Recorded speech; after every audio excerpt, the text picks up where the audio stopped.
कानून justice retired शाइक उस्मानी साहब, अस्सलाम वालेकुम। बहुत बहुत शुक्रिया शाइक उस्मानी साहब आपका। जस्टिस साहब, आज ये जो सारी सूरत हाल पैदा हुई है, इसको देखें, सदर पाकिस्तान के ट्वीट को सामने रखें और सामने अगर हम रखें आइन के आर्टिकल 75 को, 75 को, जिसमें दो सूरत हाल वाजे हैं कि दो ऑप्शंस होते हैं सदर पाकिस्तान के पास, या तो आप उसको मंजूर कर लें या एतराज़ात लगाकर आप वापस भेज दें।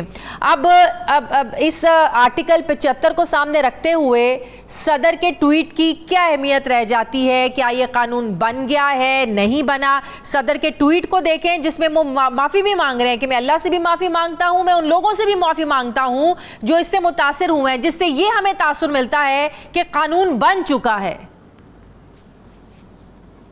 देखिए, बात यह है कि आर्टिकल 75 कॉन्स्टिट्यूशन का बड़ा साफ सुथरा आर्टिकल है, उसमें कोई एम्बिग्विटी नहीं है।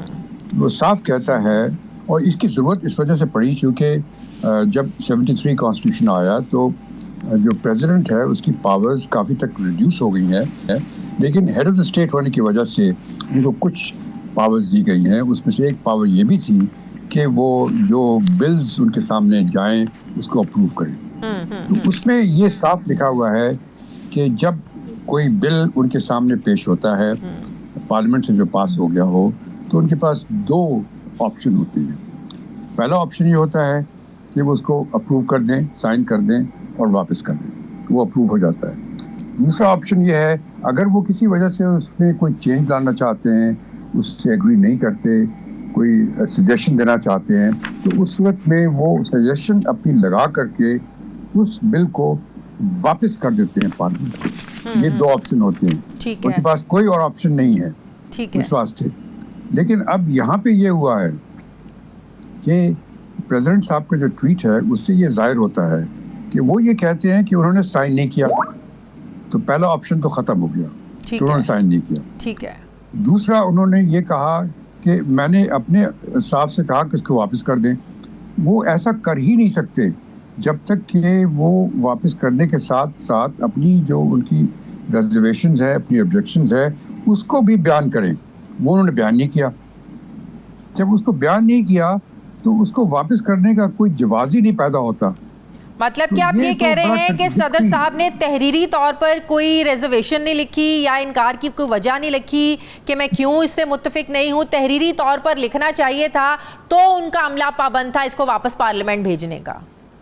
जी बिल्कुल बिल्कुल सही है। बट इवन दो जस्टिस साहब, इवन दो अगर वो पार्लियामेंट भेज देते तो उसके बाद ये भी तो लिखा हुआ है ना कि ज्वाइंट सेशन बुलाया जाए, उसके बाद दोबारा वहां से मंजूरी हो ज्वाइंट सेशन से, क्योंकि पहला स्टेप तो ये है ना कि कौमी असम्बली से अलग मंजूर हुआ, सेनेट से अलग मंजूर हुआ, वापस आया, एतराज लगा, वापस गया।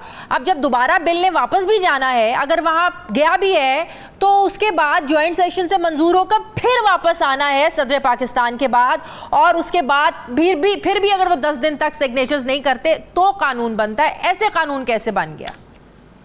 देखिए, अब उनके पास जो जब उन्होंने वापस कर दिया उसको, तो उन्होंने कोई ऑब्जेक्शन नहीं रखी उसके अंदर। तो इसकी वजह से जहाँ तक के जो बाद में स्टेटमेंट आई, जो नोटिफिकेशन इश्यू हुआ, उसमें ये अनाउंस किया गया कि उसको साइन कर दिया गया है। प्रेसिडेंट साहब ने साइन कर दिया।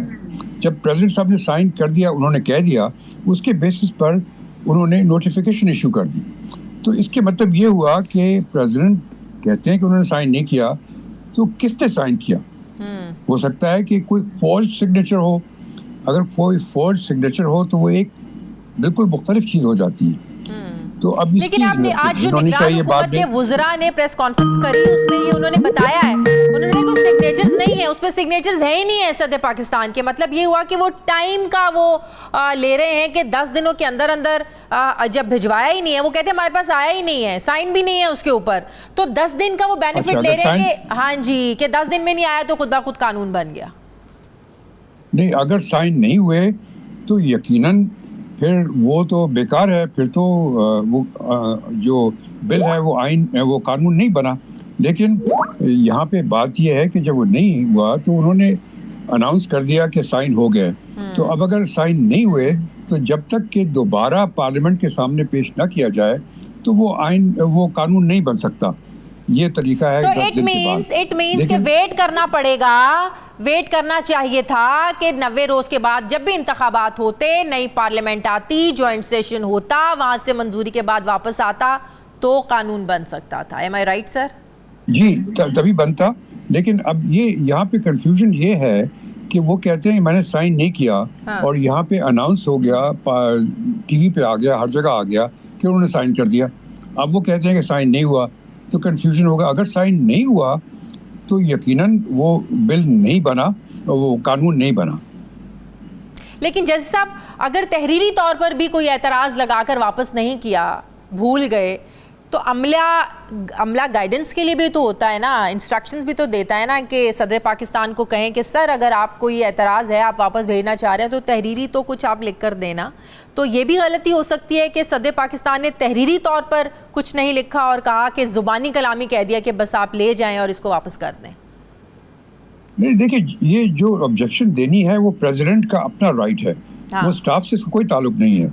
जब प्रेसिडेंट उसको वापस करता है और कोई चीज़ ऑब्जेक्शन उसको होती है तो वो मेंशन करता है।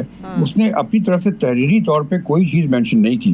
तो इसके मतलब ये हुआ कि जहाँ तक के स्टाफ का ताल्लुक है, जहाँ तक के रिकॉर्ड्स का ताल्लुक है, कोई ऑब्जेक्शन प्रेसिडेंट ने नहीं पेश की। तो सर फिर इसको कानून नहीं माना जाएगा? देखिए, अब ये बड़ा डाउटफुल मामला हो गया, क्योंकि अब आपने मुझे बताया, मुझे नहीं मालूम था कि अभी गवर्नमेंट ने ये कहा है कि उस पे सिग्नेचर्स नहीं है प्रेसिडेंट के। अगर प्रेसिडेंट के सिग्नेचर्स नहीं है तो यकीनन वो कानून नहीं बन सकता जब तक कि उसको दोबारा। फिर तो शाह महमूद कुरैशी की भी कल इसी एक्ट के तहत साइफर के मामले में गिरफ्तारी हुई है, आज असद उमर साहब की भी इसी मामले में गिरफ्तारी हुई है। फिर तो वो गिरफ्तारियां भी गैर कानूनी है सर। तो जो जिस तरह से आप बयान कर रही हैं, जो सिचुएशन है, उससे तो यही जाहिर होता है कि वो जब तक कि अगर वो कानून नहीं बना तो उस कानून के तहत आप किसी की गिरफ्तारी तो नहीं कर सकते। तो ये तो चीज़ एग्जामिन करनी चाहिए थी उनको। जब उनको वापस मिला और वो 10 दिन के बाद, तो उनको बजाय इसके कि वो उसको इमीडिएटली अनाउंस कर देते कि उन्होंने साइन कर दिया, उन्होंने उसके बजाय उनको चाहिए था इन्वेस्टिगेट करते। उन्होंने इन्वेस्टिगेट नहीं किया। तो ये उनका भी फॉल्ट है, गवर्नमेंट का भी फॉल्ट है। तो ये इसकी अब इंटरप्रिटेशन कौन करेगा सर? मामला सुप्रीम कोर्ट को देखना चाहिए, इस पे चीफ जस्टिस ऑफ पाकिस्तान को नोटिस देना चाहिए। ये तो पीटीआई यकीनन अब जाएगी सुप्रीम कोर्ट में और इस चीज़ को सामने पेश करेगी, और फिर सुप्रीम कोर्ट उसको डिसाइड करेगी कि उसमें वो बिल जो है वो कानून बना कि नहीं बना। और जिस तरीके से आपने बयान किया, मुझे नहीं मालूम था कि वो उस पर साइन नहीं हुए। अगर साइन नहीं हुए तो फिर वो कानून नहीं बन सकता, क्योंकि कानून 10 दिन के बाद उसी सूरत में बन सकता है अगर जॉइंट सेशन जो है दोनों असेंबलीज, दोनों हाउसेस का, वो उसको अप्रूव कर दे। उस सूरत में 10 दिन के बाद वो ऑटोमेटिकली बन जाता है आइन सर। लेकिन समझ में नहीं आती इस मुल्क में ये तमाशा क्या लगा हुआ है? आइन और कानून को भी हम लोगों ने तमाशा बना के रख दिया है। हर कोई अपनी मर्जी की तशरीह करता है, हर कोई अपने कानून को अपनी मर्जी के मुताबिक देखता है सर। जी, बदकिस्मती से यहाँ पर सिचुएशन यही है कि हर एक कोशिश करता है कि हमारा आइन और कानून को इस्तेमाल किया जाए अपने मुफाद के लिए। बिल्कुल सही। बहुत बहुत शुक्रिया जस्टिस रिटायर्ड शाइक उस्मानी साहब, माहिर कानून। मेरे बहुत शुक्रिया आपका। मुझे ब्रेक लेनी है नाज़रीन।